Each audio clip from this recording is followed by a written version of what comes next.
I hope you had a good night's rest last night. Saya harapkan Anda telah beristirahat dengan baik tadi malam. It was short but sweet. Jadi juga minggu ini. And we're here for our last morning, and it's going to always be sad when we have to say goodbye. Ini adalah sesi terakhir malam pagi ini, dan selalu sedih kalau kita harus berpisah. But we have the hope of being together for eternity very soon. Tetapi kita punya harapan segera kita akan bersama-sama di dalam kekekalan. And I'm looking forward to heaven very much. Dan saya betul-betul rindu untuk di surga dengan sangat. It will not be long now. Dan tidak akan lama lagi. And we'll see Jesus coming in the clouds of glory. Dan kita akan melihat Tuhan Yesus datang dalam kemuliaannya di awan. I don't want to miss it for anything. Dan saya tidak ingin kehilangan hal ini untuk apapun. Nothing in the world is worth missing the second coming. Tidak ada yang bisa dibandingkan di dunia ini jika kita kehilangan kedatangan Tuhan yang kedua kali. Don't let the enemy distract you. Sorry? Don't let the enemy distract you. Jangan biarkan musuh itu untuk menghancurkan kita. And don't let self get in the way. Dan jangan membiarkan diri kita ini menghalangi kita. And this morning we're going to be talking about counting the cost. Dan pada saat ini kita akan berbicara mengenai menghitung biayanya. So as we begin, I would like to invite you to kneel with me as we ask the Lord's presence. Sementara kita mulai, kita bersama-sama bertelut untuk berdoa.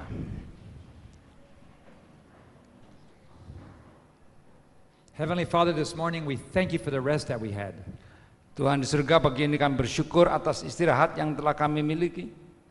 We thank you for the food.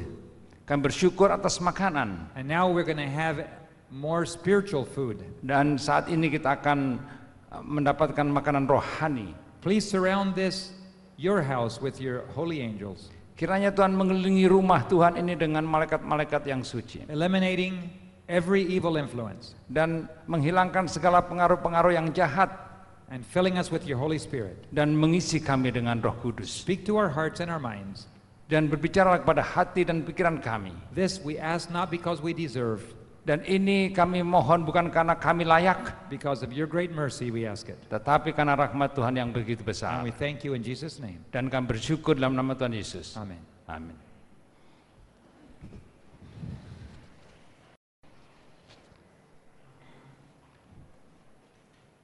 Have you ever heard somebody say before you go to the mission field or before you do anything, you must count the cost? Pernahkah Anda mendengar perkataan sebelum Anda pergi ke tempat misi ladang-ladang Tuhan atau sebelum Anda bekerja, Anda harus menghitung biayanya? You must know where the money is going to come from before you start. Anda harus tahu dari mana uang itu datang sebelum Anda memulainya. And that argument has been used many times to postpone doing God's work. Dan hal ini selalu dipakai untuk sebagai alasan menunda untuk bekerja bagi Tuhan. Because we don't know how to pay for it. Karena kita tidak tahu bagaimana kita harus membayarnya. Because it seems inhumanly possible. Karena tampaknya dari pandangan manusia ini mustahil. Because there's no apparent way to finish. Dan karena tidak ada jalan yang tampak jelas untuk menyelesaikannya. Therefore we should not start. Oleh sebab itu kita janganlah memulainya. We've heard this argument many times. Dan kita mendengarkan argumentasi ini begitu sering.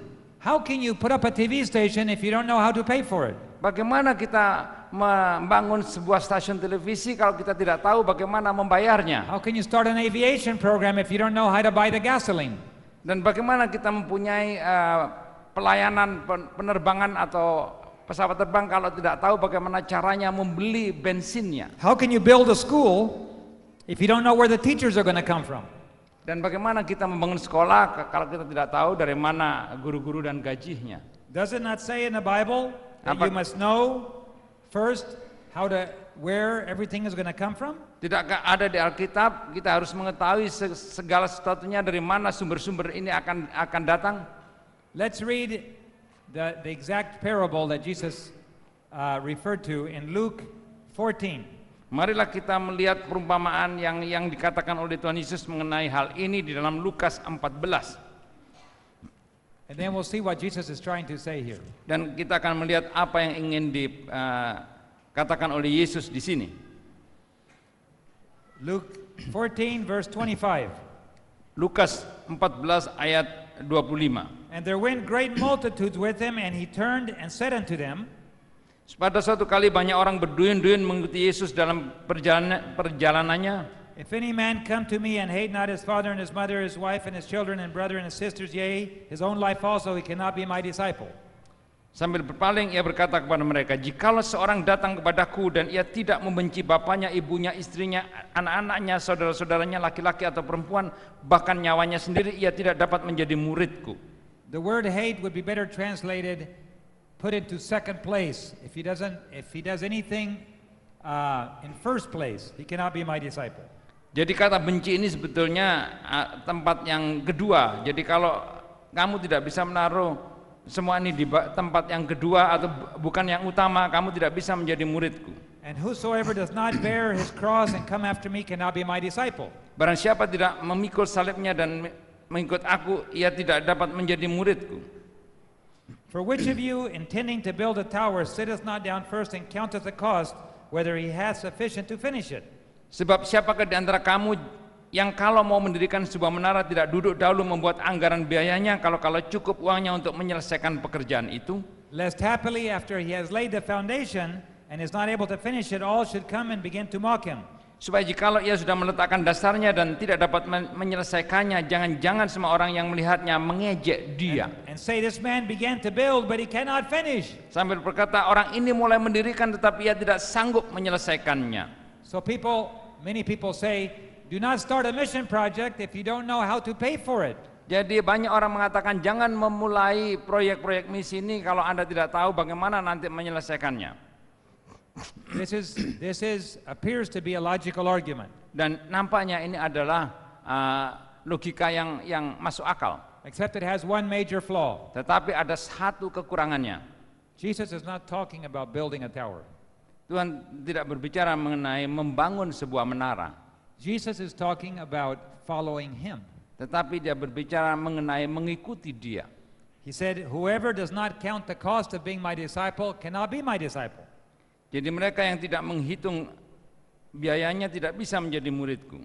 Jesus is saying here, if your family takes priority over following me, you cannot be my disciple. Kalau keluargamu ini mengambil prioritas atas lebih daripada aku, kamu tidak bisa menjadi muridku. And then he says, for example, like building a tower, you have to know ahead of time. Therefore, when you follow me, you need to know ahead of time. Jadi sama seperti membangun menara, Anda harus mengetahui jauh sebelumnya. Begitu juga jika engkau mengikuti aku, engkau harus tahu risikonya, kalau boleh dikatakan demikian. For example, contohnya, when you choose to follow Christ, he says, pick up your cross and follow me. Dan kalau kita milih untuk mengikut dia, kita harus mengikut salibnya dan mengikuti dia.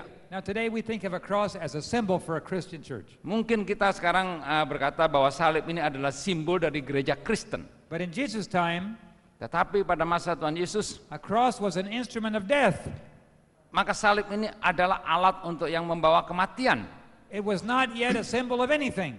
Dan pada saat itu bukan simbol dari yang lain-lain, except a symbol of death. Kecuali hanya simbol kematian. So Jesus is saying, if you do not come and die, you cannot follow me. Jadi kalau kamu tidak datang dan mati, kamu tidak bisa mengikuti aku. Now, in a Christian life, you have to choose death. Di dalam kehidupan Kristen kita harus memilih kematian ini. The question is, what kind of death? Tetapi menjadi pertanyaan adalah kematian yang bagaimanakah? There is a story told. Ada sebuah cerita diceritakan. It's not a true story. Ini bukan cerita yang benar. But it does illustrate a principle. Tetapi menggambarkan satu prinsip. There was a book written by an American author called The Prince and the Pauper or Poor Boy. Jadi ada sebuah buku dari pengarang Amerika yang judulnya adalah Putra Raja dan Orang yang Miskin. In London, England, di London, di Inggris, near Buckingham Palace, jadi dekat dengan istana Buckingham, there was a little poor boy that grew up out in the outskirts. Jadi ada seorang anak yang miskin yang tumbuh di bagian luar kota, pinggiran kota, running freely through the woods, dan berlari-lari bebas di hutan, living in poverty, dan hidup dalam kemiskinan, swimming in the little rivers, dan berenang di sungai-sungai kecil ini, and enjoying much freedom. dan menikmati kebebasan. One day he was walking into town, Pada satu hari dia berjalan ke kota, and he decided to walk by Buckingham Palace and look through the gate. dan dia mulai melewati istana Buckingham ini dan mulai melihat melalui gerbang. Inside the palace was the prince walking around, taking a morning walk. Dan di dalam istana ini putra raja sedang berjalan-jalan mengelilingi istana di dalam tembok itu. The son of the king was walking inside of the palace. Jadi putra raja ini berjalan di dalam istana ini. He had the same age Umurnya bersama as the little poor boy. seperti anak yang miskin ini. The little poor boy was looking through the fence at the prince. Dan anak laki ini melihat melalui pagar ke dalam melihat putra raja.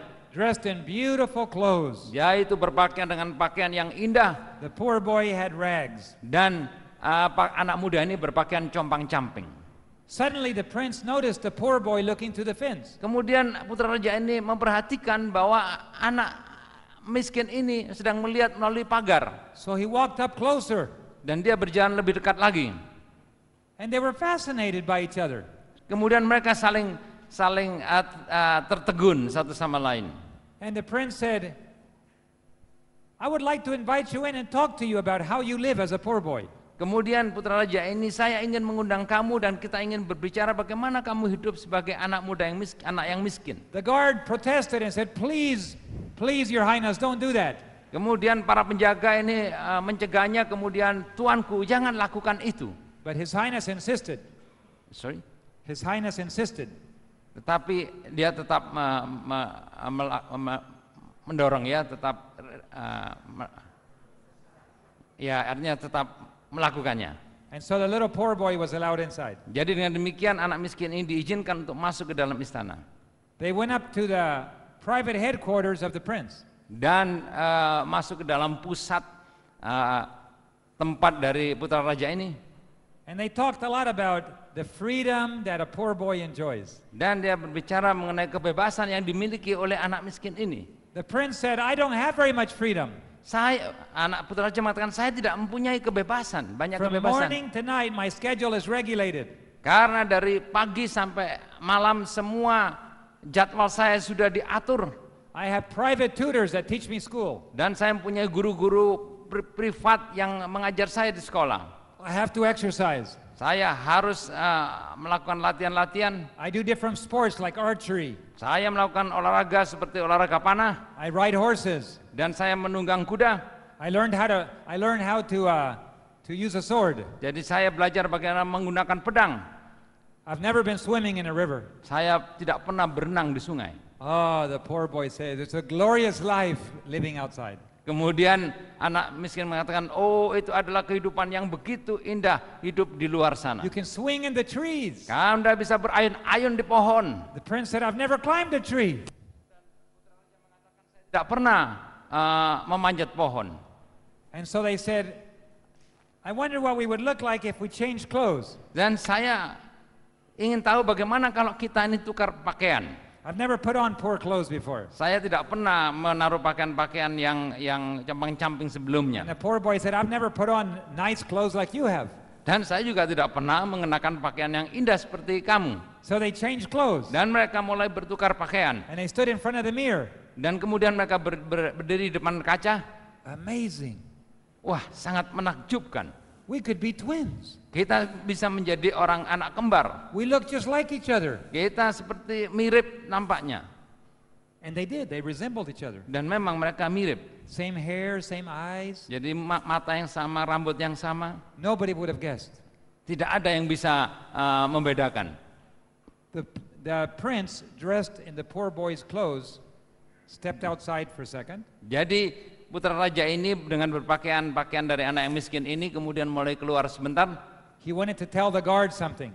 Dia ingin mengatakan kepada penjaga ini sesuatu. But when he stepped outside, Tetapi pada saat dia melangkah keluar, the guard grabbed him roughly by his shirt kemudian dengan cepat penjaga ini menarik bajunya and said, "Come with me."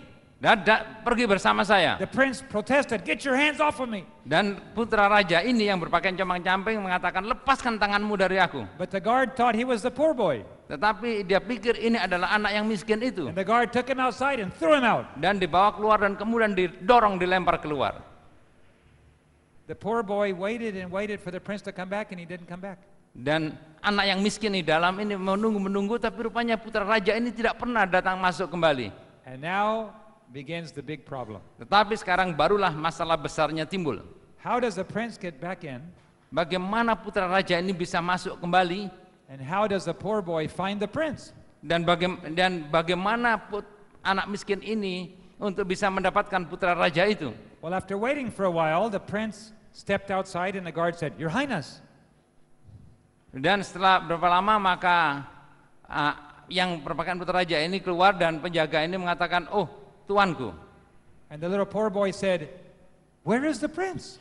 Kemudian anak miskin ini bertanya, "Di manakah putra rajanya?" And the guard said, "I don't understand, Your Highness. Who are you looking for?" Kemudian dia mengatakan, "Wah, saya tidak mengerti putra atau apa yang Anda maksud. "I'm looking for the prince." Saya sedang mencari putra raja." "Oh, Your Highness, something is wrong with your head." "Oh, tuanku, mungkin ada sesuatu yang salah dengan pikiran Anda." "What happened to the other boy?" "Apa yang terjadi dengan anak yang satu?" "We threw him outside, Your Highness." "Oh, kita lempar dia keluar, tuanku." "Oh, now what do I do?" Sekarang apa yang harus saya lakukan? "Your Highness, it's time to study Greek and Latin." Sorry. To study Greek and Latin. Dan dia harus belajar bahasa Greka dan bahasa Latin. So they took the prince, the poor boy, Ya.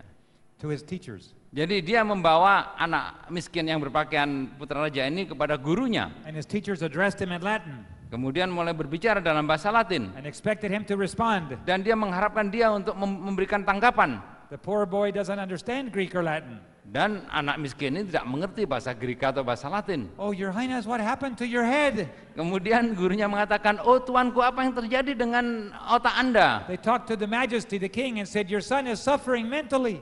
Dan dia berbicara kepada raja, dengan dia katakan, "Oh raja, rupanya putramu ini sudah mempunyai penyakit mental." The king said, "Give him a break of his studies. He needs some vacation time." Dan berikan dia liburan dan jangan diberi pelajaran. And the little poor boy began to learn about how to live in a court. Dan anak miskin ini mulai belajar bagaimana hidup di istana. The prince was on the outside. Sedangkan putra raja yang asli ada berada di luar. And as soon as they threw him out, his Dan- friends came around him and started playing with him.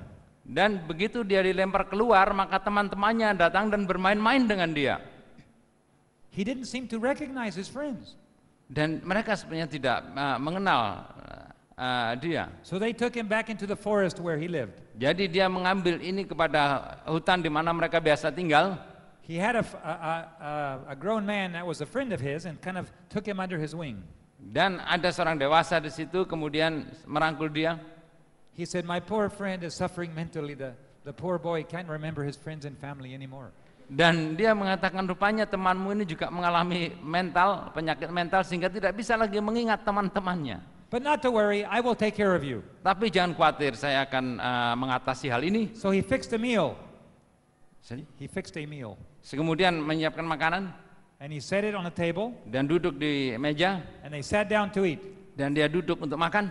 And the poor boy, the prince, said, "Stand in the presence of your prince. Do never sit down." Dan kemudian anak miskin yang putra raja ini berkata kepada mereka, "Berdiri semua, Anda tidak seharusnya duduk di depan He said, saya." "What? Kemudian mereka, "Apa? You may not sit in the presence of your prince. You have to stand." Kamu tidak boleh duduk di hadapan putra raja, kamu harus berdiri." But he was a patient man, Dan dia ini orang yang sabar, so he stood dan dia berdiri, and he let him finish his meal. dan dia membiarkan dia menghabiskan makanannya. Poor boy.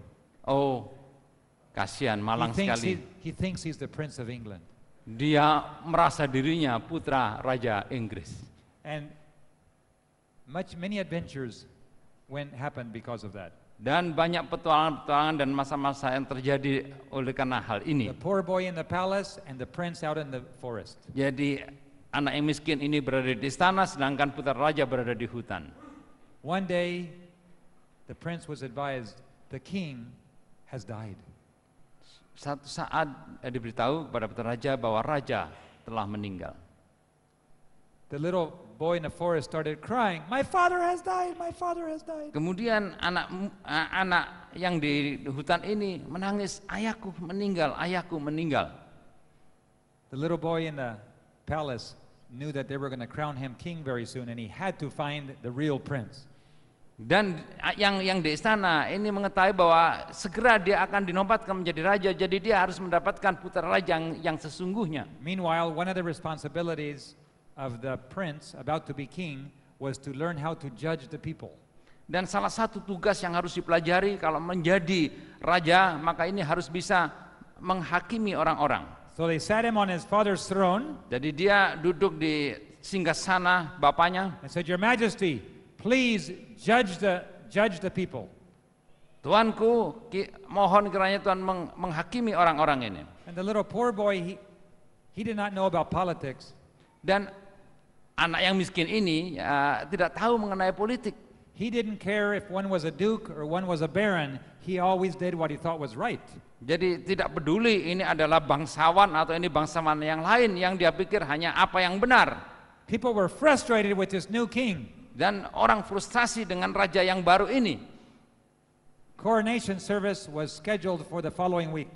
Kemudian upacara penobatan dijadwalkan hari Minggu berikutnya. One day while he was judging, he heard a commotion outside of the fence. Jadi pada satu saat pada saat dia menghakimi, dia melihat ada satu perbincangan di luar pagar. And he said, "What's going on out there?" Kemudian dia mengatakan, apa yang sedang terjadi di luar sana? "Oh, Your Majesty, don't worry. That's just the common people. They're having a problem."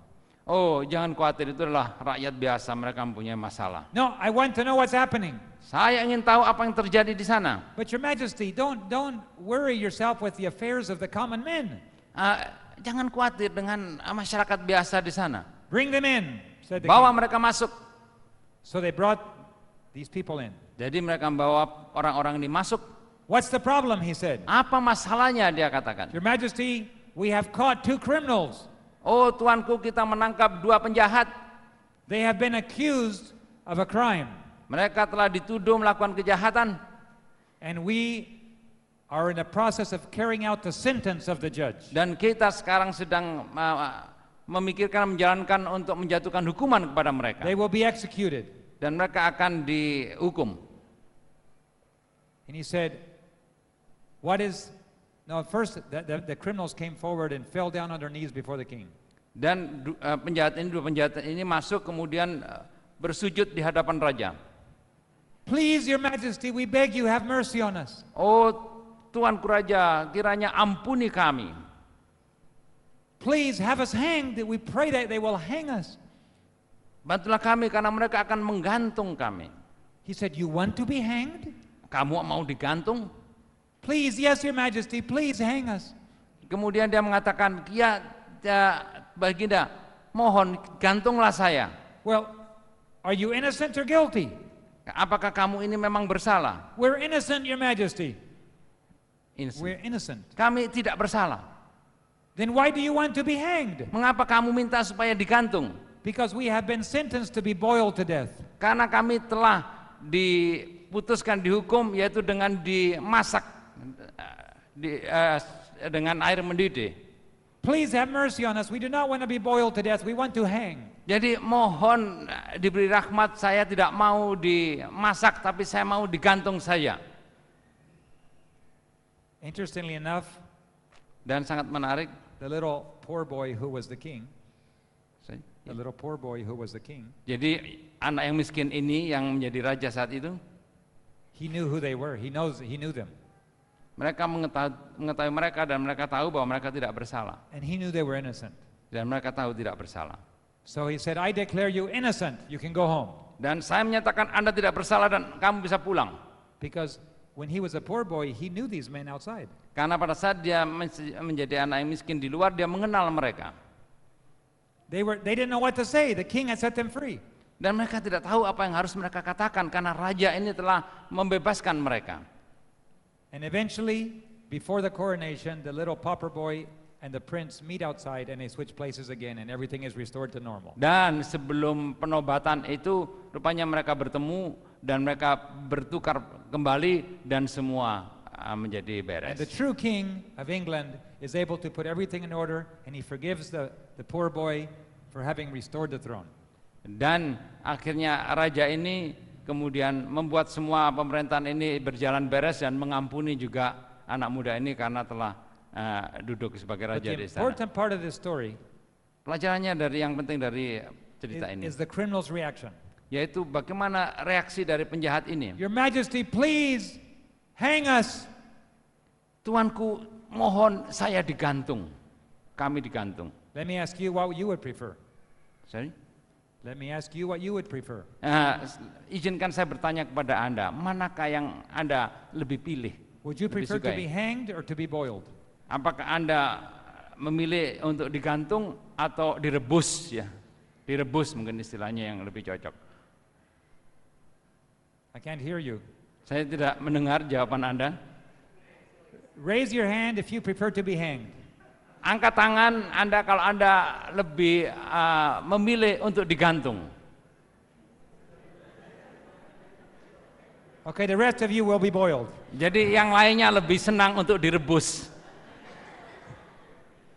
You see, the decision a Christian has, the decision is which death do you choose? Keputusan yang diambil orang Kristen adalah kematian yang bagaimanakah yang harus kita pilih. Because a Christian has to die. Karena orang Kristen ini harus mati. A follower of Christ has to die. Pengikut Kristus harus mati. You either die to self Apakah Anda mati terhadap diri sendiri or you die eternally. atau Anda mati kekal? Those are the only choices. Itu adalah hanya dua pilihan yang ada. You must die to self and all worldliness on this world, Dan Anda harus mati kepada diri kita sendiri dan kepada semua keduniawian, or we will die eternally. atau hanya kita mati secara kekal. Do you understand? Anda mengerti maksudnya? Jesus did not give us the option of choosing life on this world. Tuhan Yesus tidak memberikan opsi supaya kita bisa hidup di dunia ini. He said, if you want to be my disciple, you have to pick up your cross and die. Dan kalau kamu ingin menjadi muridku, kamu harus memikul salibku dan mati. If you don't want to be my disciple, then you die. Dan kalau kamu tidak menjadi muridku pun kamu akan mati. So you have to choose your death. Which death do you prefer? Dengan demikian kita harus memilih kematian manakah yang akan kita pilih. If we do not die by following Christ, then we forfeit eternal life. Dan kalau kita ini tidak mati untuk Kristus, maka berarti kita telah kehilangan hidup kekal. You say, aren't there any better choices? Apakah ada pilihan yang lebih baik? No. Tidak. The only way to heaven is to go through death to self. Salah satu-satunya jalan kepada surga bahwa kita harus mati terhadap diri kita. Many Seventh-day Adventists Banyak orang Advent, are members of the church. yaitu anggota-anggota gereja, Some of us sebagian dari kita, maybe have responsibilities, mungkin kita mempunyai tanggung jawab, and we have never been converted yet. dan kita sebenarnya belum bertobat dengan betul. Self has never died. Diri ini tidak pernah mati. We are still in control of our own lives. Kita masih tetap menguasai, mengontrol kehidupan kita. And we're going to die eternally Dan kita akan hidup mati kekal. unless self is crucified. Kecuali diri ini disalibkan. Now, I'm talking to myself also this morning, Saya juga berbicara kepada diri saya sendiri pagi ini. because Paul said, I die daily. Every single day we have to die to self. Karena Paulus mengatakan saya mati setiap hari kita harus mati. Jesus, when he approached the Garden of Gethsemane, Tuhan Yesus pada saat mendekati Taman Getsemani was beginning to feel the weight of the entire load of sin for the whole world. dan dia mulai merasakan beban dari dosa dunia ini. And as he walked, it was laid on him more and more. Dan pada saat dia berjalan maka beban ini lebih terasa lagi. and he said to his father, Lord, if there's any way to take this from me, please take it away. Kemudian dia berkata kepadanya, Tuhan, kalau ada satu cara untuk menghilangkan hal ini, mohon ini dilepaskan dari aku. But not my will, Tetapi bukan kehendakku, but your will. tetapi kehendakmu. And we have to learn to do that every day. Kita harus belajar seperti ini setiap hari. Oh Lord, I wish I could have an easier life. Oh Tuhan, saya rindu, saya ingin supaya saya mempunyai kehidupan yang lebih gampang. I wish I could just live a comfortable life here and then have eternal life again. Saya ingin supaya saya mempunyai hidup yang nyaman ini dan juga mendapatkan kehidupan kekal. I wish I would not have to die here so that I then not die later. Dan saya mau supaya saya tidak mati di sini dan juga tidak mati kemudian. That's what myself tells me. Itu adalah diriku yang mengatakan kepada saya. But not my will, but your will. Tetapi bukanlah kehendakku, And tetapi this is the kehendakmu. choice of every single person that will be saved. Ini adalah pilihan untuk setiap orang supaya mereka bisa diselamatkan. Jesus made that very clear to Nicodemus. Tuhan Yesus menyatakan hal ini secara jelas kepada Nikodemus. If you are not born again, Kalau Anda tidak dilahirkan kembali, you cannot enter the kingdom of heaven. kamu tidak bisa masuk ke dalam kerajaan surga. And many of us Dan banyak dari kita have never died, so we can never be born again. tidak pernah mati supaya kita bisa lahir kembali. So if you want to follow Christ, you have to count the cost. Jadi kalau kita ingin mengikuti Kristus, kita harus menghitung biayanya. The worst thing that ever happened to the followers of Christ is prosperity. Hal yang terburuk yang bisa terjadi kepada pengikut Kristus adalah kemakmuran. Prosperity is the worst curse. Kemakmuran To the ini church. adalah kutuk yang terbesar kepada gereja. But you say, but we can pay our bills if we have money. Tetapi kita bisa membayar semua tagihan-tagihan kalau kita mempunyai uang. Yes, but prosperity killeth the soul. Tetapi kemakmuran ini membunuh jiwa. Adversity strengthens the bones. Tetapi penderitaan ini menguatkan jiwa. A church that is persecuted is spiritually pure. Gereja yang dianiaya ini maka kerohaniannya ini murni. If you have to lose everything, even your life, to follow Christ, Kalau kita harus kehilangan segala sesuatunya untuk mengikuti Kristus, then only converted people are in the church. maka hanya orang-orang yang bertobat saja yang ada dalam gereja. Only those willing to pay the price remain. Hanya mereka yang mau membayar biayanya yang akan tinggal. A very precious church is a persecuted church. Gereja yang sangat mulia ini adalah gereja yang teraniaya. Prosperity multiplies believers. Kalau kemakmuran ini akan mempercepat pertumbuhan orang percaya, Someday there will be persecution. pada suatu saat nanti akan terjadi penganiayaan. Someday the pure church is going to be the only church left. Dan di masa datang hanya gereja yang murni inilah yang akan tetap tinggal menjadi gereja. Someday we will own nothing. Pada satu saat kita tidak memiliki apapun, All we will have is Christ. dan yang hanya kita miliki adalah Kristus. And when all you have is Christ, you have everything. Tetapi jika yang kita miliki hanya Kristus, ini berarti kita memiliki segalanya. To those that are burned at the stake, Christ means very much. For those who say, For those that are burned at the stake.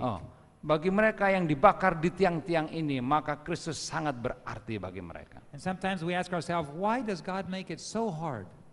Kadang-kadang kita bertanya, mengapa Tuhan membuat ini begitu sulit? It's not hard, it's simple. Tetapi sebetulnya bukan sulit, bukan berat, tetapi sederhana. But our nature, human nature, resists sacrifice.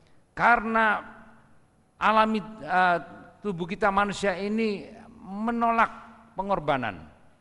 The Jews were prohibited from drinking blood or touching impure things. Orang Yahudi ini dilarang untuk memakan yang berdarah dan yang najis.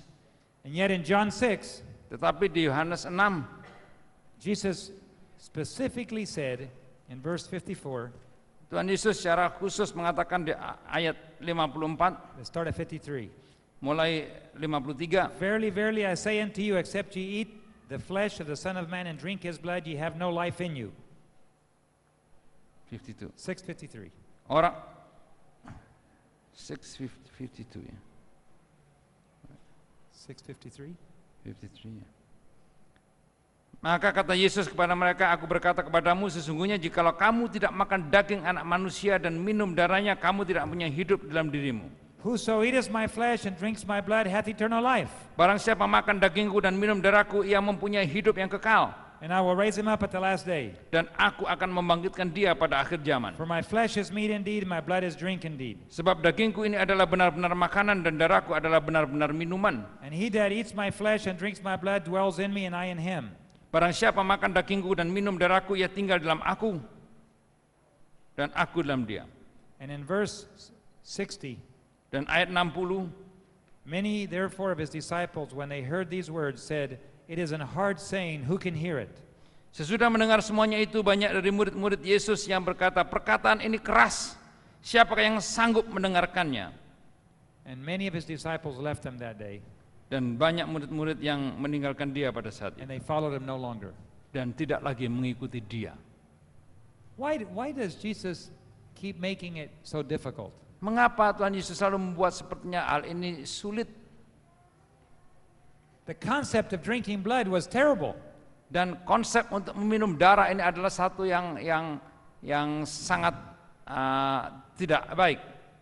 If Jesus would not have said that, Tetapi more people would have followed him. Kalau Tuhan tidak mengatakan hal ini, maka orang banyak mengikuti dia.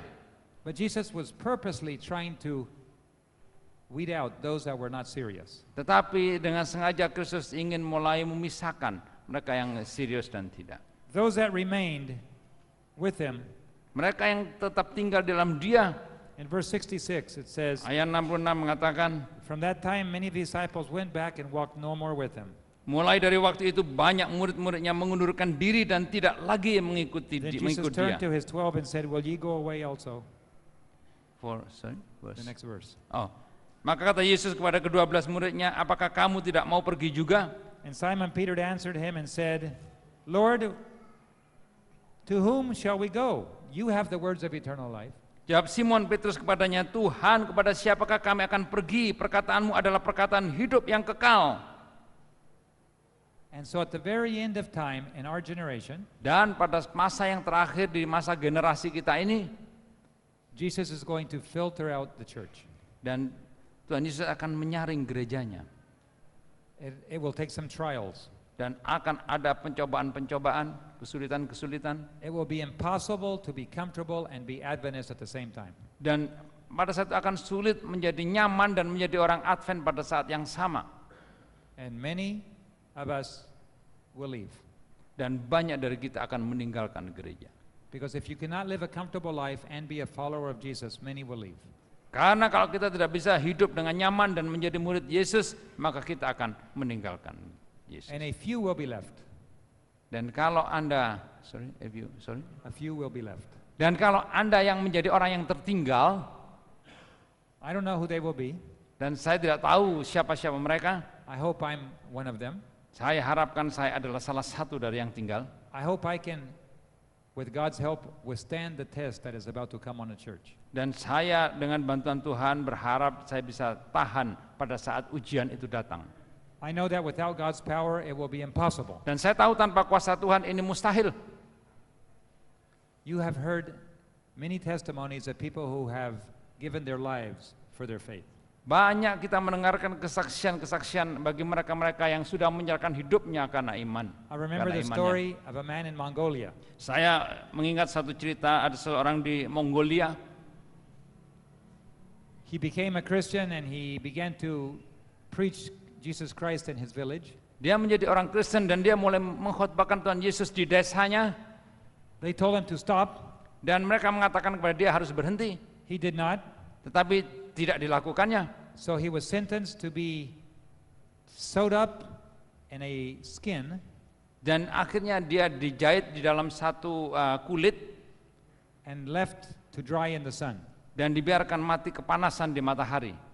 And as the sun began to dry the skin, Dan sementara panas ini mulai mengeringkan kulit ini, the skin pulled tighter and tighter and tighter. dan kulit ini mulai menekan tubuhnya lagi.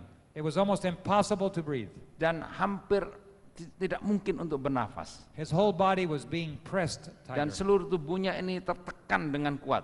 He was in a little ball, Dan dia di dalam satu tempat yang orang kecil, but he didn't die. tetapi dia tidak. So they got a red hot sword, Dan mereka mempunyai a red hot sword. jadi pedang yang panas, yang merah, And they ran the sword all the way through his body. dan kemudian menusukkan pedang ini kepadanya And they left him to die. dan meninggalkan untuk mati. But he didn't die. Tetapi dia tidak mati. Late that night, maybe an angel, somebody came and cut it loose. Dan malam itu mungkin malaikat memotong kulit ini dan membiarkan dia bebas. He was able to cripple away to some other place where he healed and recovered.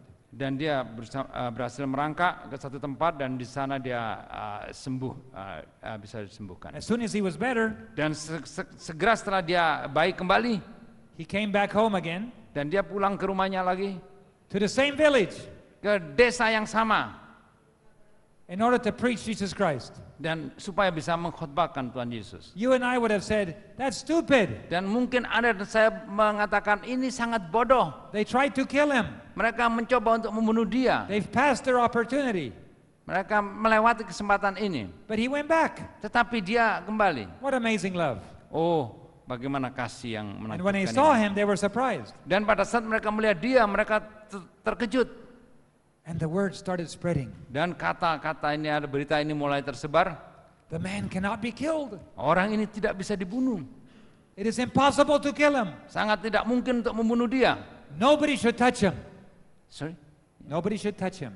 Tidak ada seorang pun yang boleh menjamah dia. Leave him alone. Tinggalkan dia sendiri.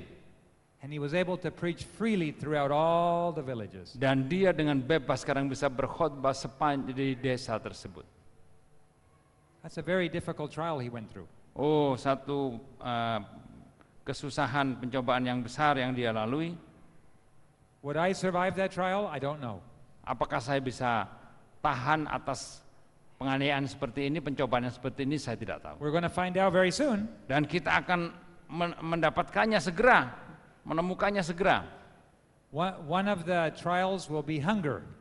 Salah satu pencobaannya adalah kelaparan. Sister White says we must have a faith that can withstand hunger and thirst. Mrs. White mengatakan kita harus mempunyai iman yang bisa tahan kelaparan dan kehausan. Revelation Wahyu chapter 3. ayat yang ketiga, pasal ketiga. Sorry, chapter 6. Oh, pasal yang ke-6. There are 4 seals and 4 horses. Jadi di sini pasal yang ke-6 ada 4 kuda dan 4 meterai. Followed by 3 more seals. Kemudian diikuti dengan meterai lagi. That carries us throughout history to the Jesus coming. Ini membawa kita ke sepanjang sejarah sampai kedatangan Yesus yang kedua kali. And these will be repeated in rapid order again. Dan ini akan diulangi dengan secara cepat lagi. Sekarang diulangi lagi secara cepat. The first horse was a white horse. Kuda yang pertama adalah kuda putih. Verse 2 of chapter 6. Ayat 2 pasal 6. And I saw and beheld a white horse, and he that sat upon him had a bow, a crown was given to him, and he went forth conquering and to conquer. Dan aku melihatnya, sesungguhnya ada seekor kuda putih dan orang menungganginya memegang sebuah panah dan kepadanya dikaruniakan sebuah mahkota, lalu ia maju sebagai pemenang untuk merebut kemenangan. This represents all of God's people through history that have Ini gone menggambarkan forth to conquer. umat-umat Tuhan sepanjang sejarah. But in a special way, it also represents God's people after the Holy Spirit is poured out at the end of time. Dan juga ini menggambarkan umat Tuhan setelah Roh Kudus dicurahkan pada akhir zaman. When God's people are sealed, they will go forth like a mighty army with banners, going forth conquering and to conquer. Dan pada saat sudah dimeteraikan dengan Roh Kudus ini, maka umat Tuhan ini akan bisa pergi mengabarkan dan akan memenangkan peperangan. We are about to enter this experience very soon. Kita akan segera memasuki pengalaman ini segera. But before we can be sealed, we must pass the test. Tetapi sebelum kita bisa dimeteraikan, kita harus lulus ujian. Because once you are sealed, it is for eternity. Karena begitu kita dimeteraikan, ini berarti sudah mendapat kekekalan. Then there was another horse, verse 4, that was red. Kemudian ada kuda kedua yang merah. And power was given him to take peace from the earth, and that they should kill one another. And there was given to him a great sword. Verse 4.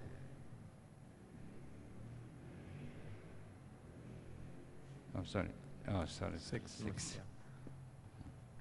Dan majulah seekor kuda lain, seekor kuda merah padam, dan orang-orang yang menunggangnya dikaruniakan kuasa untuk mengambil damai sejahtera dari atas bumi, sehingga mereka saling membunuh, dan kepadanya dikaruniakan sebilah pedang yang besar. In the past, the world has suffered many disasters and many people have died. Dan di masa lalu maka dunia ini mengalami bencana-bencana sehingga banyak orang yang meninggal. But the future is about to bring a more complete fulfillment, and a much greater amount of death will happen across the earth. Tetapi masa depan ini juga menggambarkan akan ada justru kematian-kematian yang lebih besar. Sister White said there is no way to describe, no words can describe what's about to happen. Dan Nyonya White mengatakan tidak ada kata-kata yang bisa menguraikan atau menerangkan penganiayaan yang besar yang akan terjadi ini.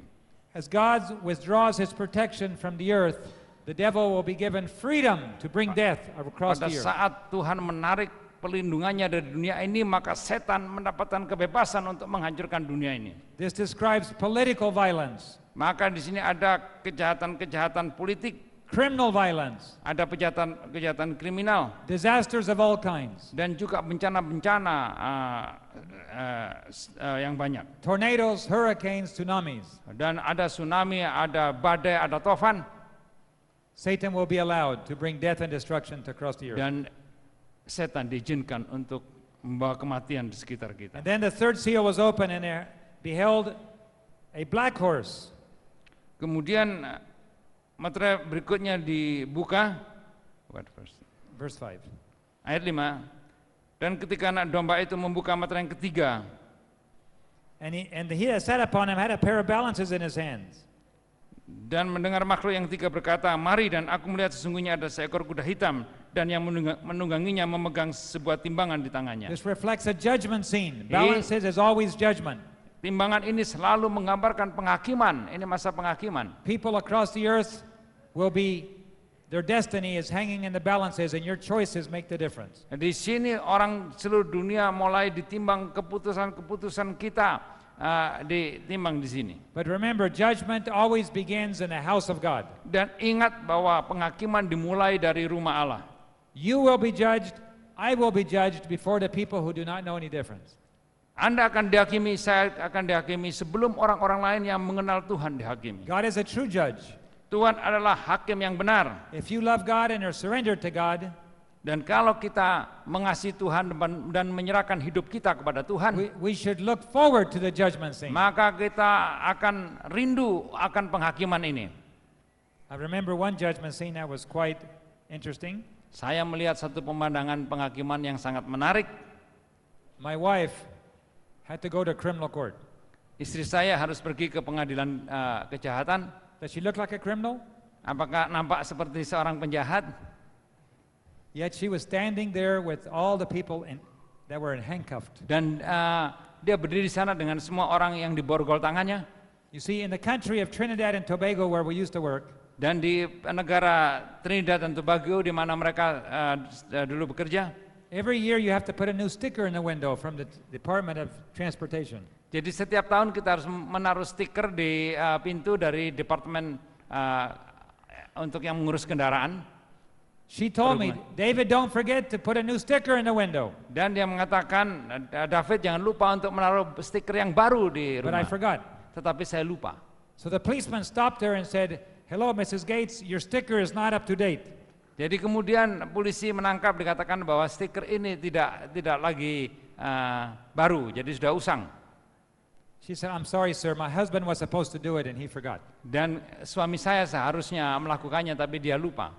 Well, I'll forgive you this time, Dan saya ampuni kamu saat ini. but be sure to do it right away. Tetapi pastikan untuk segera dilakukan. Well, a few days later, she was stopped again. Dan berapa hari kemudian diberhentikan lagi. I was still traveling, Dan saya masih dalam perjalanan. and the policeman had stopped her and said, Mrs. Gates, your sticker is out of date. Dan dikatakan stiker Anda ini sudah kadaluarsa. And then the same policeman that stopped her the first time walked up. Dan kemudian polisi yang sama yang tadinya menangkap datang. Mrs. Gates, is that you again?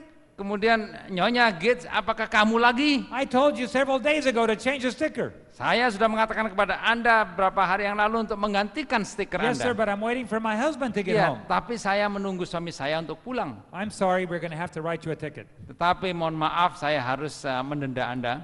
This time we cannot forgive you. Kali ini kita tidak bisa mengampuni Anda. The policeman wrote the ticket out Jadi menuliskan denda itu and gave it to Mrs. Gates. dan memberikan kepada Ibu Gates. So when Mr. Gates got home, Jadi pada saat Tuan Gates datang ke rumah Mrs. Gates is waiting in the house like this. dan Nyonya menunggu di depan rumah dengan tagihan ini, denda ini. You forgot, and now look what you have to pay. Anda lupa, lihat sekarang apa yang harus Anda bayar. So I got it and I looked at it. Dan saya pegang dan saya lihat I quickly read it.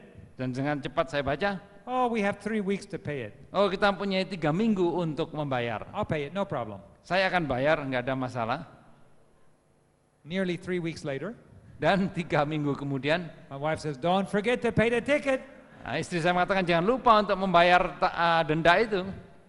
Oh my, I better run pay it today. Oh, saya lebih baik bayar sekarang. So I went down to the courthouse. Jadi saya pergi ke pengadilan I remember standing at the window. dan saya ingat berdiri di dekat jendela.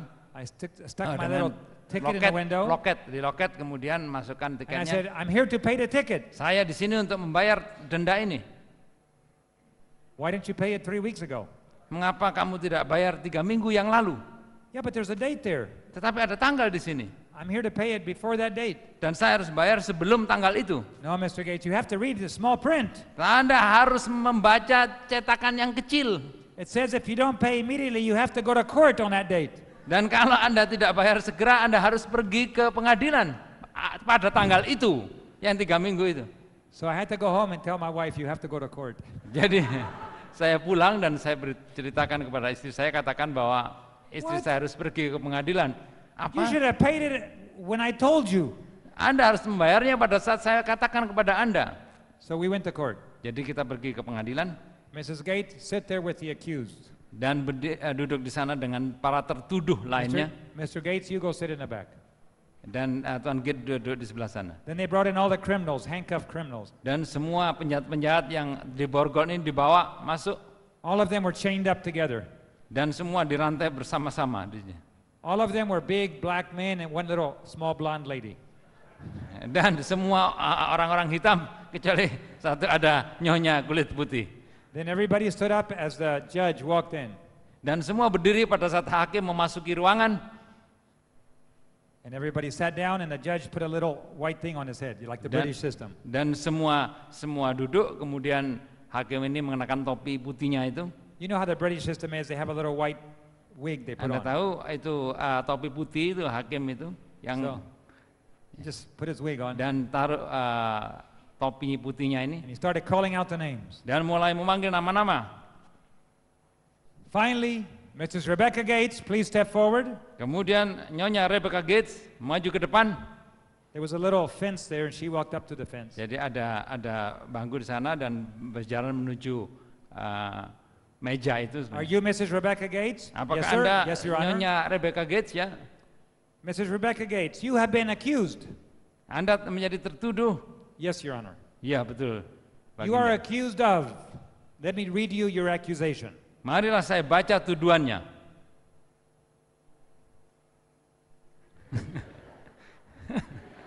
Dan seperti ini hakimnya. Coba ini baca. The Karena policeman tidak said- bisa baca The tulisannya policeman kecil. said, I can't read it either. I don't know what it is. Dia mencoba untuk dibaca. And Mrs. Gates, of course, being so nice like she is, she said, Your Honor, I am accused of silence. Dan kemudian mengatakan saya dituduh, kemudian dia bilang, diam. You cannot accuse yourself. Anda tidak bisa menuduh diri Anda sendiri. I'm sorry, Your Honor. I was just going to explain what I'm accused of. You can't do that. Saya mencoba menerangkan atas tuduhan apa saya ini. Oh, Anda tidak bisa melakukan hal ini. The court has to accuse you.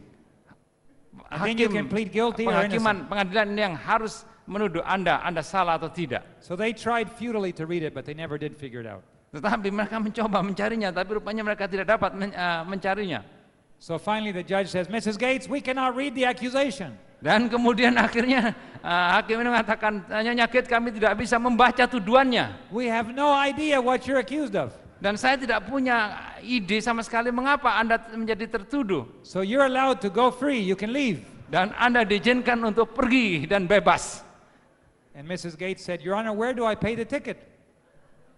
Sorry? Where do I pay the Ya. ticket? Di manakah saya harus membayar denda ini? She said, there is no ticket. Tidak ada denda. You're innocent, you can leave. Anda tidak bersalah dan Anda bisa keluar, And then I learned meninggalkan. a good lesson. Dan saya mempelajari satu pelajaran yang penting. When we stand before the court, Pada saat kita berdiri di hadapan pengadilan Tuhan, when God is the judge, pada saat Tuhan adalah hakimnya, Satan will accuse us. setan akan menuduh kita. And God will take the accusation and he'll hold it up to read. Dan Tuhan akan mengambil tuduhan itu dan mulai membaca. Cannot read the accusation. Tidak bisa membaca tuduhan-tuduhan itu. The accusation is covered with blood. Karena tuduhan ini telah ditutupi dengan darahnya. You are not accused of anything. Anda tidak dituduh apapun. The blood has covered it. You can leave innocent. Karena dosa ini telah menutupi semuanya dan Anda tidak bersalah lagi. So for a converted follower of Jesus Christ, we are innocent of all crime. Jadi untuk pengikut-pengikut Yesus yang bertobat ini kita tidak lagi So the bersalah. judgment scene is a very beautiful scene for Oleh sebab followers itu, of Christ. pemandangan pengadilan ini adalah pemandangan yang indah untuk pengikut-pengikut Kristus. Because his blood has covered your guilt. Karena darahnya telah menutupi semua kesalahan kita. So here in the Dengan black horse we demikian- have a judgment scene. Maka kuda yang hitam ini menggambarkan masa pengadilan. Before Jesus can come, every single soul on the entire earth must be judged. Sebelum Kristus datang, semua jiwa di dunia ini harus dihakimi. Your name will come up, my name will come up. Nama Anda akan muncul, nama saya akan muncul. The president of every country will have to be judged. Presiden dari setiap negara harus diadili. Every Catholic cardinal and every pope will be judged. Semua kardinal dan semua paus harus dihakimi. Every Christian, every Muslim, every Buddhist, and every Hindu. Semua orang Kristen, semua orang Islam, semua orang Buddha, semua harus diadili. And only those names that are covered by the blood will come out innocent. Hanya mereka yang ditutupi oleh darah Kristus yang akan dinyatakan tidak bersalah.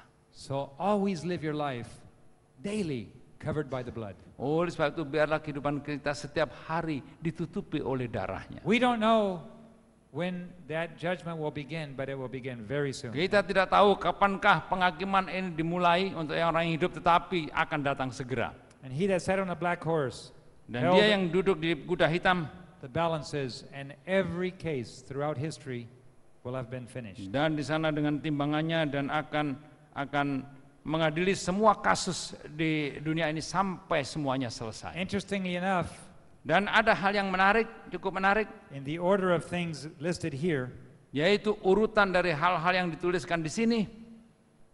after the judgment Sesudah pengadilan, comes a pale horse. datanglah kuda yang pucat. Now remember, we as Adventists believe that these seals here represent periods, or not periods, but descriptions of what has happened throughout history. Orang Advent percaya bahwa ini menggambarkan bagaimana urutan-urutan pengalaman sepanjang sejarah. But it is my conviction that we will soon see these repeated in rapid order. Tetapi saya pribadi yakin bahwa ini akan diulangi secara cepat menjelang akhir The zaman. Great Controversy describes the events and they match what is happening here. Dan buku kemenangan akhir menerangkan dengan jelas dan sangat cocok dengan apa yang dituliskan di sini. There will be a sealing of God's people. Jadi ada pemeteraian umat Tuhan. And then the winds will be released. Kemudian angin ini akan dilepaskan And death and destruction will follow. dan kehancuran akan mengikuti. You can find that description in chapter 7. Dan kita bisa mendapatkan hal ini keterangan di pasal yang 7. And after these things I saw, verse 1, 4 angels standing on the 4 corners of the earth, holding the 4 winds of the earth, that the wind should not blow on the earth, nor the sea, nor any tree. Kemudian daripada itu aku melihat 4 malaikat berdiri pada keempat penjuru bumi dan mereka menahan keempat angin bumi supaya jangan ada angin bertiup di darat atau di laut atau di And I pohon-pohon. saw another angel ascending out of the east, Dan aku melihat seorang malaikat lain muncul having dari the tempat seal of the terbit living matahari. Ia membawa materai Allah yang hidup. and he cried with a loud voice to the 4 angels who were given to hold the winds. Dan ia berseru dengan suara nyaring kepada keempat malaikat yang ditugaskan untuk merusakkan bumi dan laut. To hurt the earth and the sea, Yang ditugaskan untuk merusakkan bumi saying, dan laut. hurt Katanya, not the earth near the sea, nor any tree, till we have sealed the servants of God on their foreheads. Katanya janganlah merusakkan bumi atau laut atau pohon-pohon sebelum kami memeteraikan hamba-hamba Allah kami pada dahi mereka. Here described is the sealing of the 144,000. Ini menggambarkan pemeteraian dari 144.000. As soon as they are sealed, Segera setelah kita dimeteraikan, the winds will be released. maka angin ini akan dilepaskan. Now that wind, we are told the angels will hold the winds to some extent until every single person has made his case, has chosen his sides. Jadi ini ditahan angin ini oleh malaikat sampai semua orang membuat keputusan. But the angels are releasing already and will continue to release the winds of strife. Tetapi malaikat ini sudah melepaskan dan akan selalu melepaskan angin-angin penderitaan ini. And when they are fully released, Dan pada saat dilepaskan secara lengkap, when the servants of God are sealed, pada saat umat-umat Tuhan ini dimeteraikan, when every person has made their decision, dan pada setiap orang sudah membuat keputusan, the great controversy says they will follow a scene of strife and death such no pen can describe. dan kemudian buku Kemenangan Akhir menerangkan bahwa kemudian diikuti dengan satu peristiwa yang tidak bisa dijelaskan oleh pena And manusia. this is described by the pale horse. Dan ini digambarkan oleh kuda yang pucat.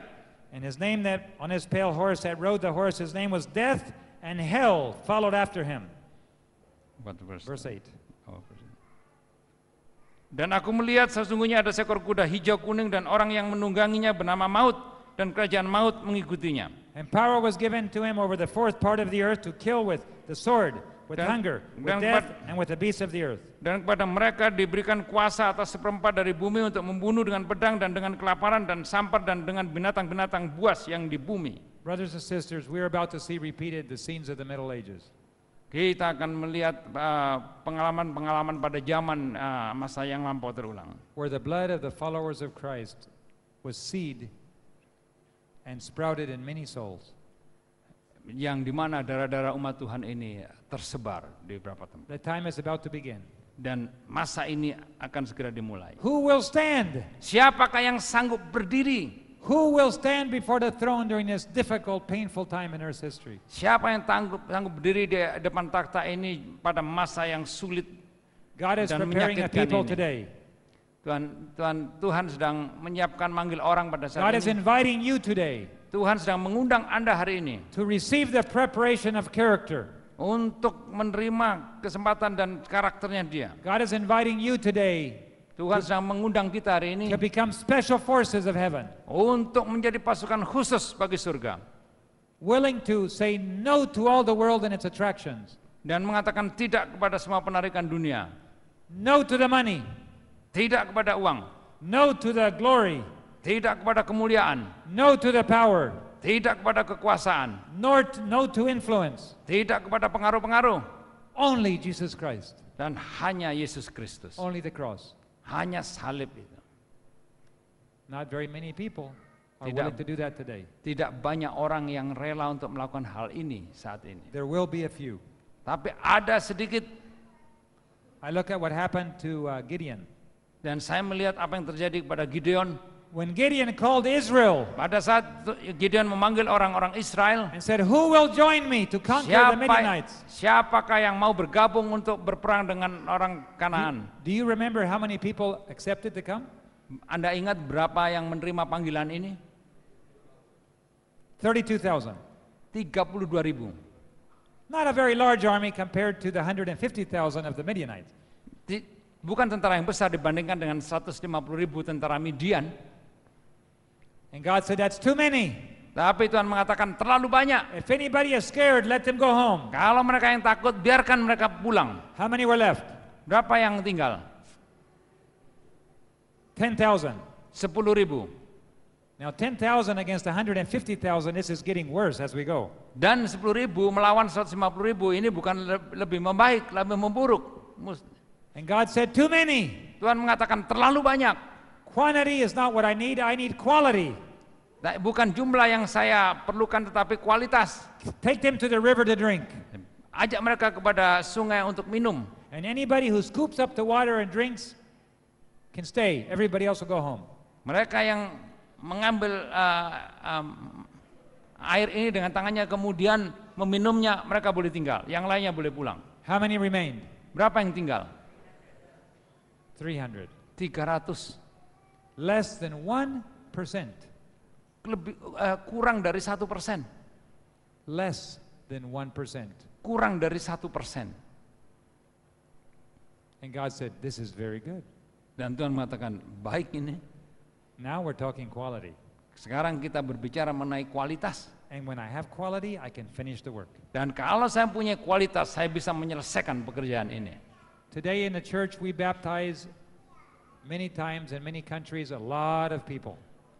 Sekarang gereja membaptiskan di banyak negara, ini begitu banyak baptisan. Sometimes they don't even know what they believe. Kadang-kadang mereka tidak mengerti apa yang mereka percayai. We baptize them too fast. Kita terlalu cepat untuk membaptis. And even though we are to teach them, many don't even know what it means to be an Adventist when they join. Many don't even know what it means to be an Adventist when they join. Dan banyak pada saat mereka bergabung, mereka tidak mengerti apa artinya menjadi orang Advent. And many of them walk out the back door. Dan kemudian mereka meninggalkan gereja. And God is saying, I'm going to bring a filter of persecution. Dan saya akan menyaring, Tuhan menyaring melalui penganiayaan. And whoever's left, dan siapa yang tinggal, they will finish the work. Mereka yang akan menyelesaikan pekerjaan Tuhan. I will finish the work through them.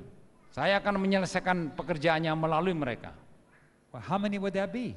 Dan berapa yang akan jumlah ini akan terjadi? How many Adventists do we have today? Dan berapa banyak orang Advent yang kita miliki saat ini? Does anybody know how many Adventists we have today? Ada yang tahu berapa jumlah orang Advent yang kita miliki sekarang ini?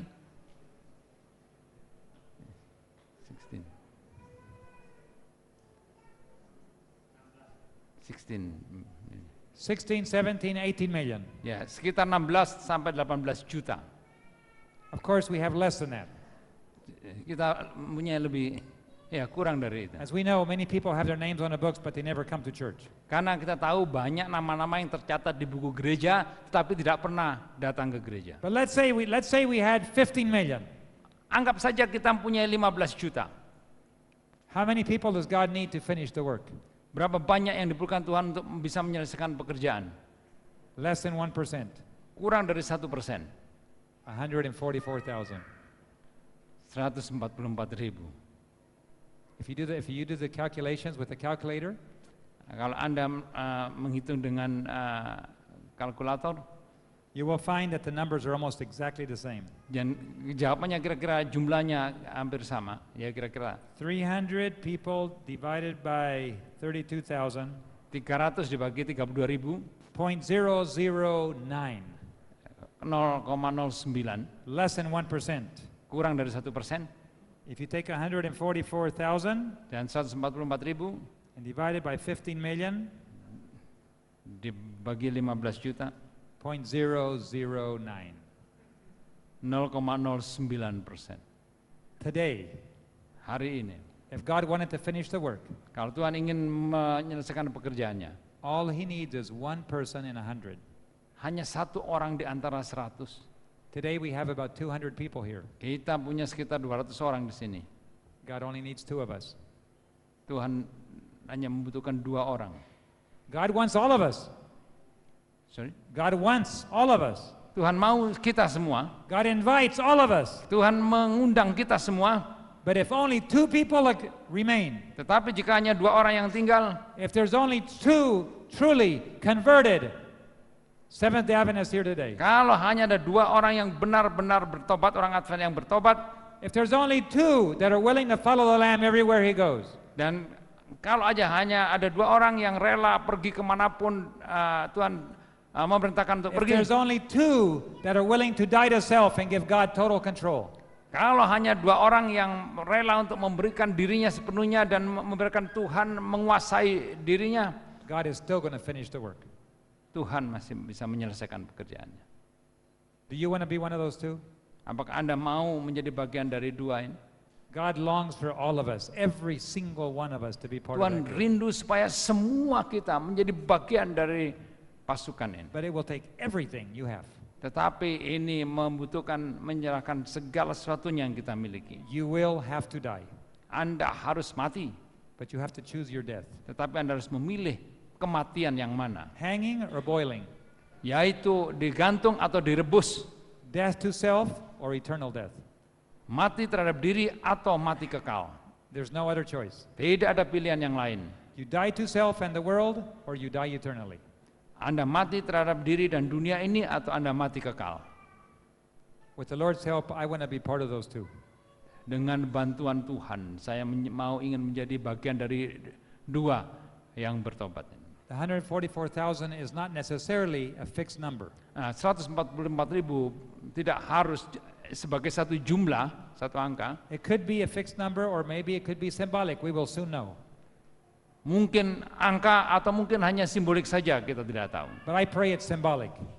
Tetapi saya harapkan ini adalah simbolik. I pray it will be symbolic of all of those that will come forward and stand before the Lord and follow the Lamb. Ini adalah sebagai satu simbol yang menggambarkan semua yang mau berdiri bagi Tuhan.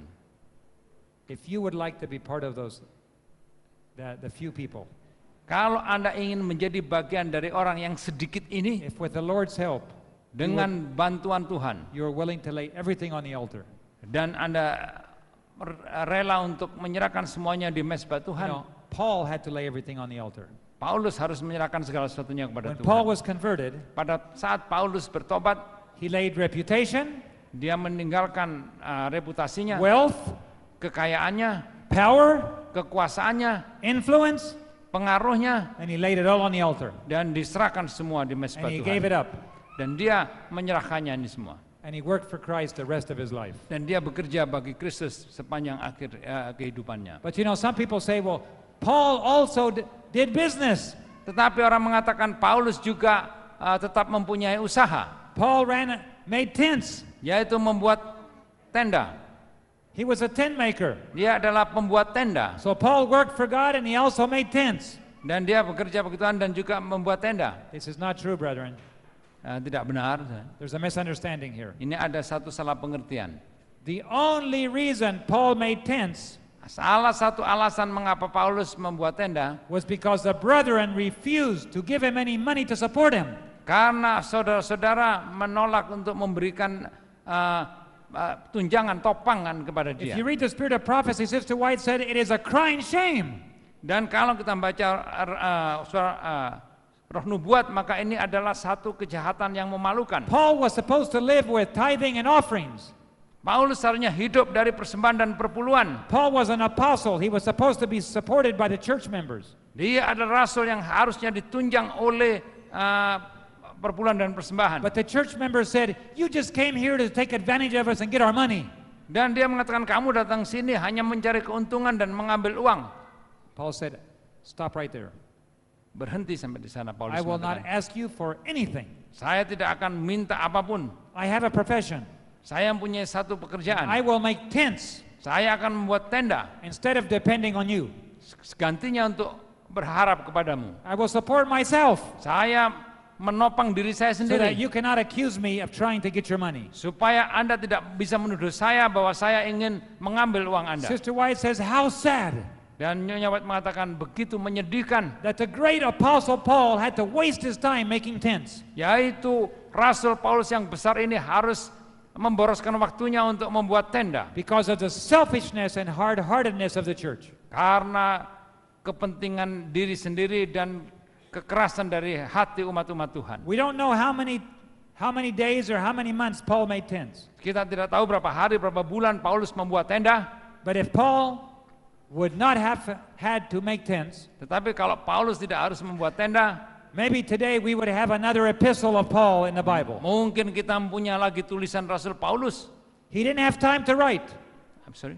He did not have time to write Dia tidak punya waktu untuk menulis because he was making tents karena dia membuat tenda-tenda ini so that he could buy food supaya dia bisa membeli makanan. instead of the brethren joyfully giving to Paul to support him. Gantinya saudara-saudaranya ini dengan sukacita menunjang kehidupannya. So brothers and sisters, tent making is not the purpose of the work of the apostles. Oleh sebab itu membuat tenda ini bukan tujuan utama dari pekerjaan dari Rasul Paulus. God's leaders are to work hard, Umat-umat Tuhan harus bekerja keras, but not in trying to support themselves, but in preaching the gospel. tetapi bukan untuk menunjang dirinya, tapi untuk mengabar Injil. It's much easier to have your own business. Oh, sangat gampang mempunyai usaha sendiri. It's much easier to live from what you have. Sangat lebih gampang untuk hidup atas usaha kita sendiri. But God has called for people to preach and work full-time in evangelism. Tetapi Tuhan mengundang, memanggil kita untuk bekerja penuh untuk melakukan pengabaran Injil. Not to be lazy, Bukan menjadi orang to work bermalas-malasan, hard untuk bekerja keras and invest yourself in your life in saving souls. dan menginvestasikan diri kita sendiri untuk menyelamatkan jiwa-jiwa. And if you find yourself necessary to do a little work, then do what you have to do, but focus on souls. Kalau misalnya kita harus mengerjakan pekerjaan kecil untuk menunjang diri kita, kerjakanlah, tetapi fokusnya harus untuk penyelamatan So if jiwa-jiwa. it's your desire Jadi kalau Anda rindu to be a follower of Christ, untuk menjadi pengikut Kristus, to pick up your cross untuk memikul salib and go to Calvary dan pergi ke Golgota and be crucified dan disalibkan bersama and Yesus lose your life dan kehilangan kehidupan Anda and follow the Lamb everywhere he goes. dan mengikuti dia kemanapun dia pergi. If it's your desire to die and live as a new man in the new resurrection, Kalau itu kerinduan Anda untuk mati dan hidup sebagai seorang yang baru dalam satu kebangkitan yang baru, and live as a converted person dan hidup sebagai orang yang bertobat under the total control of God, dan dengan penuh dikuasai oleh Tuhan, it doesn't matter how long you've been in the church. tidak peduli berapa lama Anda sudah di It gereja, doesn't matter how many generations you have had in the church. tidak peduli berapa generasi sudah Anda punya di gereja ini, You have to choose daily for yourself. Anda harus memilih setiap hari untuk diri Anda And sendiri. if this is your desire, Dan jikalau ini kerinduan Anda, I would like you to join me up here today for a special prayer.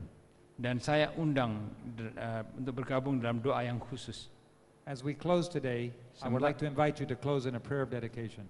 Sementara kita akan tutup, maka saya akan tutup dengan doa penyerahan. But before you come forward, Sebelum Anda maju ke depan, if you come forward, kalau Anda maju ke depan, it means you are coming to die. berarti Anda datang untuk mati. You no longer will own anything.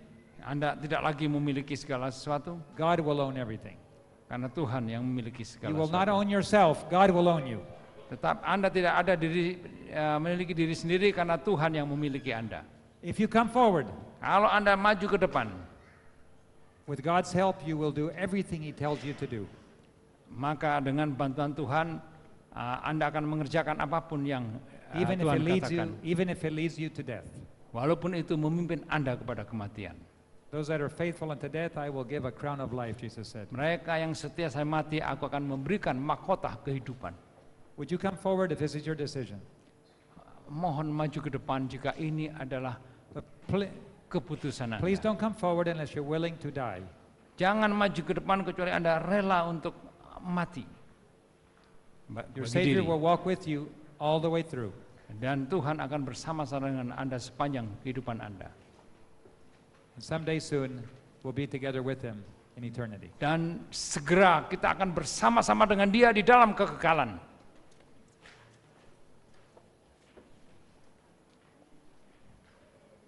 I believe today there's much more than two people that will stand at the throne. Saya percaya akan sekarang lebih Keep dari making more 2 room. orang Just come forward yang slightly so sanggup more people. berdiri yang bagi Tuhan. I believe today God is preparing a people here in this conference that will stand to the end of time. Saya percaya hari ini Tuhan sedang membentuk pasukannya yang akan sanggup berdiri sampai akhir zaman. I believe Satan's worst nightmare is happening right now. Saya yakin inilah ketakutan setan pada saat ini terjadi. When God's people make this kind of commitment, the government of darkness trembles. Pada saat umat-umat Tuhan membuat keputusan yang seperti ini, maka pemerintahan kerajaan kegelapan ini bergoyang. Because Satan knows Karena setan tahu, that when God's people put aside all hindrances kalau umat Tuhan menyisihkan semua penghalang-penghalang and accept the full control of Jesus Christ, dan menerima semua kontrol dari Tuhan, his kingdom is over. maka kerajaan setan berakhir. And this is what's happening today. Inilah yang sedang terjadi pada saat ini. Your decision will be tested.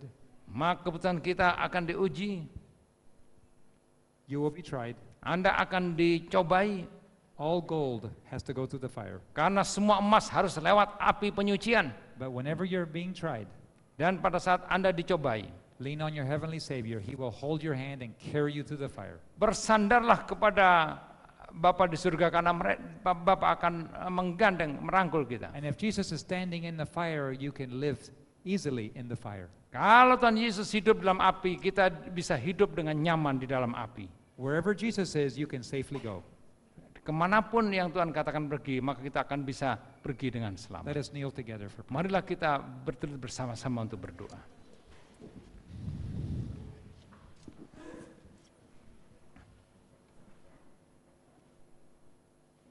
The forces of darkness are trembling, Lord. Oh, kuasa kegelapan sedang ketakutan Tuhan. All over the world, people are making decisions. Di seluruh dunia orang membuat keputusan. Your people are choosing to die to self and live for Christ. Umat Tuhan telah memilih untuk mati bagi diri dan melayani Kristus. All we can do is choose. We have no power internally. Tuhan yang bisa kita lakukan hanya memilih, karena kita tidak mempunyai kuasa dari dalam. The power to live for Christ must come only through Christ. Kuasa untuk hidup bagi Kristus harus datang hanya dari Kristus. For without me, you can do nothing, you said. Karena Tuhan mengatakan, tanpa aku kamu tidak dapat berbuat apa-apa. Even the power to choose comes from you. Walaupun kuasa memilih pun datang dari Tuhan. So Heavenly Father, we come before your throne. Oh Tuhan, kami datang di hadapan We Tuhan. kneel humbly before you, Kami bertelut dengan rendah hati asking you to take every person who's made a choice today, untuk mengambil setiap orang yang telah membuat keputusan saat ini. taking out of their life every impurity, Kiranya Tuhan menjauhkan dari kehidupan mereka semua kejahatan, that we might have clean hands and a pure heart, supaya kami punya tangan yang bersih dan hati yang murni, so that we might stand before you. supaya kami boleh berdiri di hadapan-Mu. Thank you for doing this beautiful work in us. Oh, terima kasih Tuhan, karena Tuhan telah mengerjakan pekerjaan yang indah itu dalam kami. Seal us with your Holy Spirit. Meteraikan kami dengan Roh Kudus. When we stand before the judgment seat, may Ya. we be found hidden in Christ. Pada saat kami di hadapan pengadilan, kiranya kami semua tersembunyi di dalam Kristus. And daily lead us in his path of learning how to follow. Dan kiranya setiap hari kami belajar untuk berjalan di jalan. When our burdens are heavy, carry them for us. Pada saat beban kami begitu berat, angkatlah bagi kami. Thank you for walking the path of Calvary before us. Terima kasih karena Engkau sudah berjalan di jalan ke Golgota untuk kami. And help us as we walk down that same path, Dan bantulah kami pada saat kami juga menjalani jalan yang sama. that we might die to the old self and live in you. Dan supaya kami mati terhadap diri kami yang lama ini dan hidup bagi Tuhan. Thank you, Lord, for hearing this beautiful prayer. Terima kasih Tuhan telah mendengarkan doa yang kami ini. And thank you for answering this petition from our heart. Dan terima kasih sudah menjawab kerinduan hati kami. In Jesus' name we pray. Di dalam nama Tuhan Yesus kami berdoa. Amen. Amin.